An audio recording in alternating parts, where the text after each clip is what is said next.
All right, so fresh weekly candle on Bitcoin right here. We were actually looking at this in just yesterday's video, and specifically how, it didn't really look like we were going to recover this weekly candle up to the wick, but that's honestly totally fine. We've had a number of weeks now kind of bullish consecutively. That's 7 candles in a row because it doesn't count the one that we're on.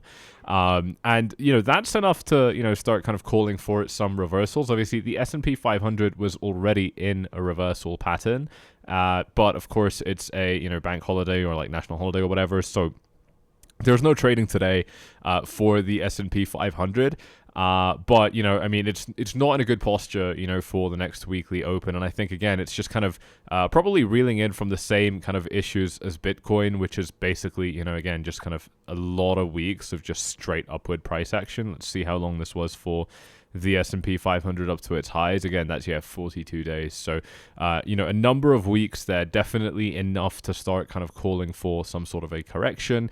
And for me, I've been talking to you a little bit about 5,700, and I think that is a potential bounce zone, but I've had this 5,600 level drawn for a lot longer, and it just looks like a level that kind of makes sense to me for the S&P 500 to kind of fall back down to. And it's felt like Bitcoin has kind of needed to do that as well. Obviously today, or of course over the course of yesterday as well, probably a little bit, we've seen a big move, it's a 3% move. It's not big, but kind of compared to the drop, we're recovering quite a bit. So that's telling me that if we are entering some sort of kind of corrective price action, then we're doing it slowly, right? We're not just kind of dropping the ball, which I think is actually a pretty good thing. If you're dropping slowly, that's going to be more of a controlled downtrend, which gives buyers a little bit more confidence to kind of step in, and bears a little bit less confidence to the point where they kind of want to step to the side because they're not really getting the direction that they want as quickly as they want, right? This happens to us on the bull side as well, right? If the prices are going up, but they're not going up much, well, that was actually the subject of the last video, right? We were talking about, one of the subjects of the last video, we were talking about how Bitcoin doesn't typically set substantially higher all-time highs, and, that's a sign for the bulls that actually things are not looking so good, right? And that's, I think, one of the reasons people feel so kind of disenfranchised and just upset with Bitcoin right now. But obviously it works the opposite way for bears, okay? So if bears want the price to go down, but it's happening slowly with lots of big pumps in between, that's going to weaken that bear trend argument a little bit. But really, I think one of the big stars of the show is going to be Bitcoin dominance again. There was a tweet from Benjamin Cowan, something about like alt BTC pairs more or less being at their lowest levels in a very long time. I don't know if I've seen that on these charts. I can't really think of many charts where that is the case. There's a lot lower, so I'm not, maybe I misread the tweet, but it doesn't really matter, to be honest, what Sammy's take of Coward's tweets are. What is important is the fact that these coins are pretty short now. They're pretty short against Bitcoin.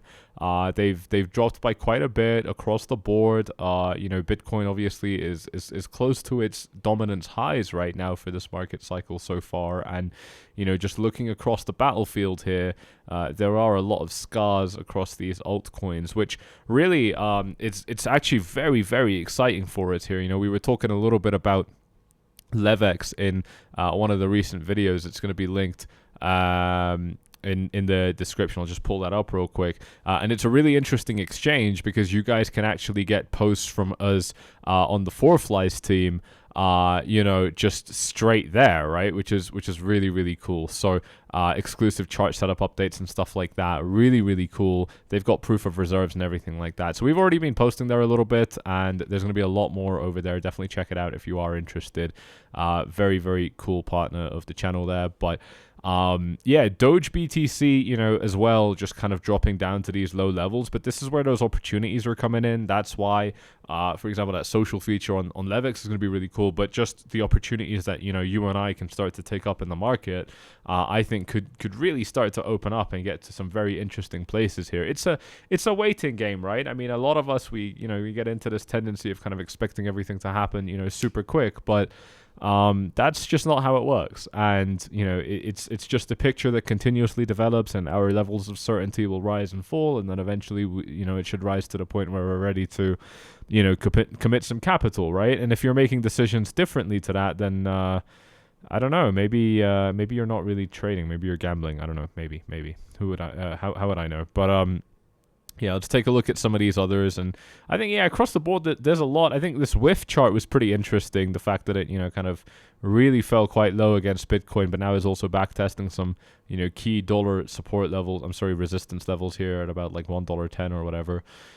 So that's all interesting, but for the most part, I mean, it looks like Bitcoin's just kind of picking up steam a little bit. Ethereum's been trending down a little bit as well, but honestly, that's not a problem. I'm not expecting Ethereum to kind of wake up too quickly. It's already kind of done quite a bit, and I'm happy with the pullback. I'm quite tolerant of it, to be honest. It's not really something that upsets me at all. But yeah, it's just something that we'll kind of continue to keep an eye out for. Here's Trump coin. I mentioned that this is one of the coins that I think is looking pretty good. I just like the way that it's respecting its levels. I mean, it's a little bit unpredictable. It's a little bit kind of, it definitely trades like a shit coin, like a kind of bad shit coin. But I mean, as far as bad shit coins go, I think it's doing pretty well. I think it's like pretty nice chart. And it's Trump as well, right? It's almost like you trade his approval rating in a sense, not really, but sort of. And I don't know. I just feel like that makes it easier, right? Like charts, you can manipulate those a lot, but, a lot of us, we like to sit and watch the news and, scroll Twitter and see what's going on and form opinions. And we get to kind of vote on that with, this meme coin. So, I mean, I like it, like I feel like it's going to be an interesting thing for the next 4 years here. But yeah, let's bring it back to Bitcoin here, and there's not much else to say, to be honest. I mean, I wish I could go on and kind of elaborate further, but for the most part, we've got to see this thing pull back a little bit into deeper, significant levels. Really, we're waiting for this, holiday to finish, right? I mean, nothing's really, I don't think anything's really going to happen until, the S&P 500, comes back to life in 19 hours. So, it's a good thing. I think it's a good thing. You get some days off every now and then, you take them, because, unfortunately the market, it's not gonna kind of give you warning when it goes off, so you just take your relaxation when you can, because when the market is going off, you want to be paying attention. But obviously, as far as Bitcoin, I mean, look, if it breaks the all-time high, we're back into price discovery. It could go pretty high. It could keep going slowly. I don't see any way to predict that at this stage, so I'm not really going to try. If we do see Bitcoin kind of pulling back to some important levels like 99, 100, then I can probably be a little bit more certain about the idea that Bitcoin moves quickly, because that's a super bullish event, right? Backtesting an important kind of psychological round number. That's a big deal for the market. But anything short of that, and I don't know. I don't think that there's a particularly easy read on this chart today, and I don't think that there was yesterday.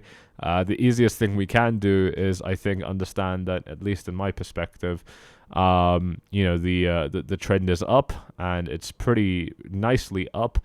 There are some really good support levels stretching all the way down. I like 95. I can go as low as 95. I even like 91, 90K. Support level stretching down to there, and then obviously, some really nice upside for Bitcoin to continue to enjoy. Most likely, I think, in line with the S&P 500 here when this opens back up tomorrow. So we'll be right back with that analysis later on. If you guys have enjoyed this one, you know exactly what to do. Smash up those likes, subscribe, tick the bell, do all that good stuff. Like I said, check out those exclusive chart updates we're posting right there on 𝗙𝗟𝗟𝗡. This is really cool. You're going to be hearing a lot more about this moving forward. But yeah, definitely check them out.